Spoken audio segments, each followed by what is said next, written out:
A very good morning to my wonderful Vidyashriyans. How are you all? Hope you all are good and studying properly.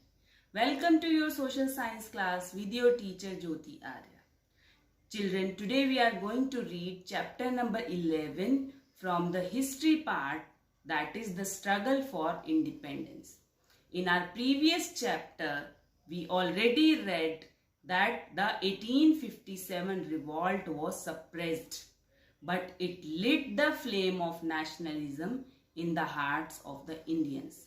In this chapter, we will read India's struggle for freedom and its final victory. So let's start with it. The struggle for independence. Children, as you saw in the previous chapter, the revolt of 1857 united the people of India. It made them feel that they belonged to one country and not a number of kingdoms. But it lit the flame of nationalism in the hearts of the Indians. In this chapter, we will read about India's struggle for freedom and its final victory. So let's start with it. The rise of Indian nationalism. Over the time, the educated Indians realized that the British were draining India of its wealth. The British were becoming richer while India and Indians were becoming poorer. This realization united the Indians. Some of them came together and formed the Indian National Congress in 1885. In the beginning, the Congress did not demand independence from the British. They believed British rule was good for India. They only wanted the British to make Indians part of the government and to take steps to improve India's economy. But when the British refused to consider their requests, some members of the Congress started demanding more. They now wanted to the British to grant Indians Swaraj. Swaraj means self-rule.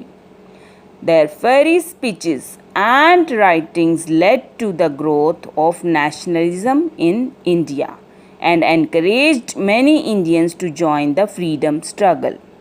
The partition of Bengal and the Swadeshi movement. To suppress this growing unity among the Indians, the British decided to divide the Indians on the basis of their religion.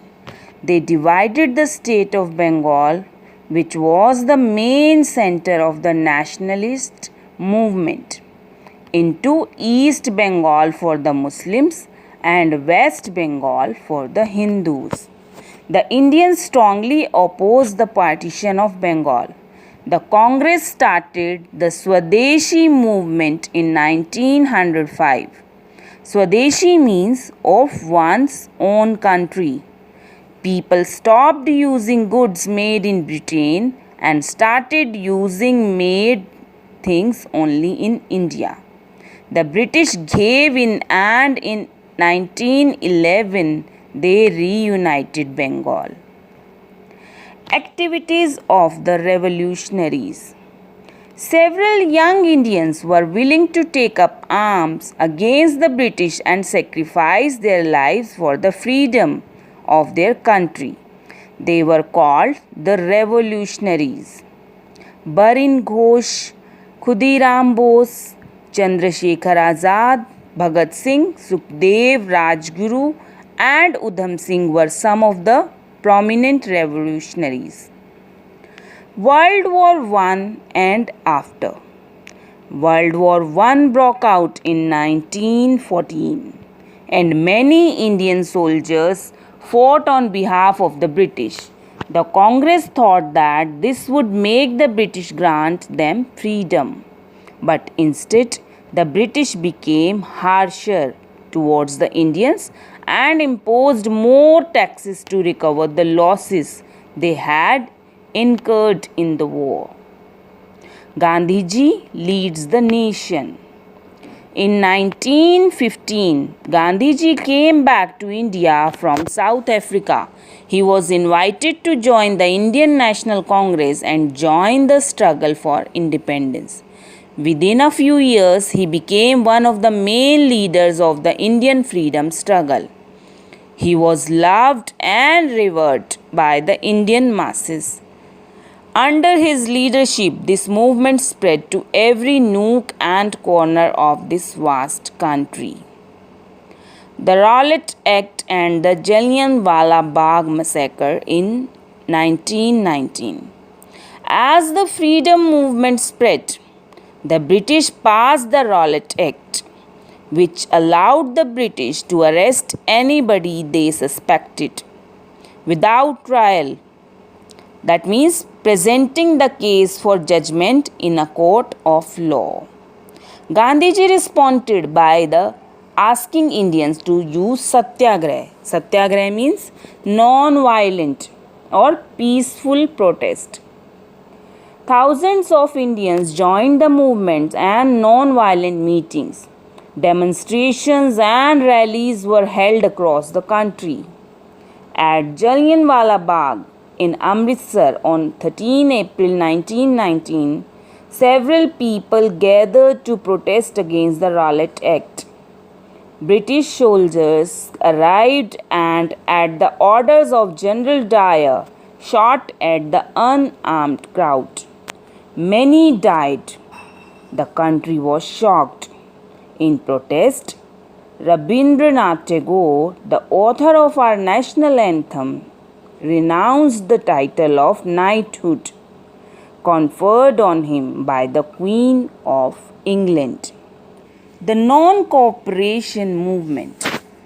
With the entry of Jawaharlal Nehru and Subhash Chandra Bose and Abul Kalam Azad into the National Congress, the freedom struggle entered its next phase. The Congress now demanded Purna Swaraj or complete independence from British rule. In 1920, Gandhiji announced a peaceful non-cooperation movement. People boycotted British goods and institutions. Men, women, and children blocked the streets and refused to leave even when beaten by the police. Thousands were arrested, including Gandhiji. The movement was withdrawn by Gandhiji in 1922, when it turned violent in some places. He strongly believed that the movement could be successful only through non-violence. Next was the civil disobedience movement. In 1930, the British passed the salt laws that banned Indians from making salt. Gandhiji launched the civil disobedience movement to protest against this. He began this movement with the Dandi March.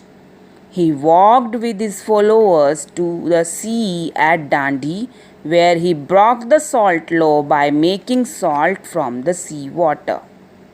The civil disobedience movement spread to all parts of India. Schools, colleges, offices, and factories were boycotted. People stopped paying taxes. Foreign clothes and goods were burnt.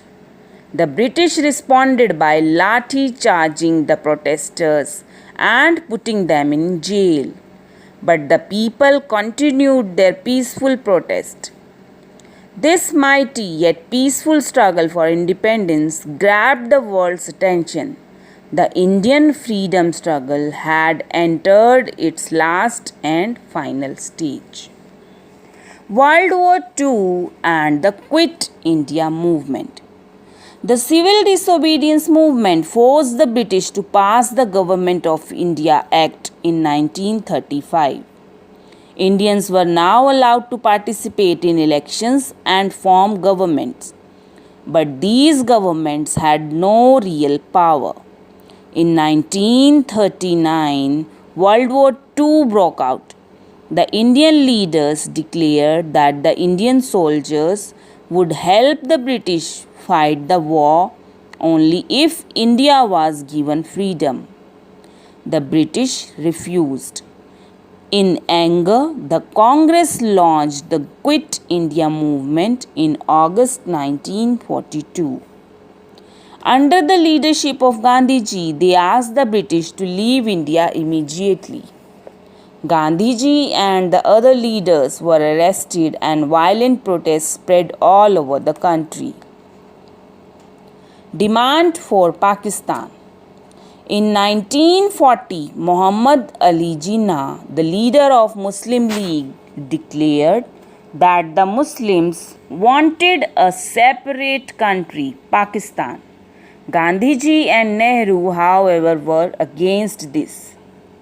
Let's see how finally India wins freedom. World War II ended in 1945. It crushed Britain's economy, unable to continue the fight against the freedom fighters. The British government finally agreed to free India. Before leaving, however, the British divided India into two countries on the basis of religion, India and Pakistan.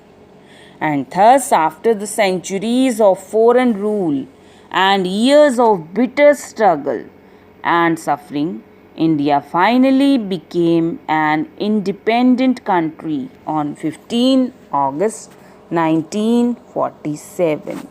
So I hope the chapter is clear to everybody. Still you feel if you have any doubt, any query, just read the chapter thoroughly and underline the difficult words and lines.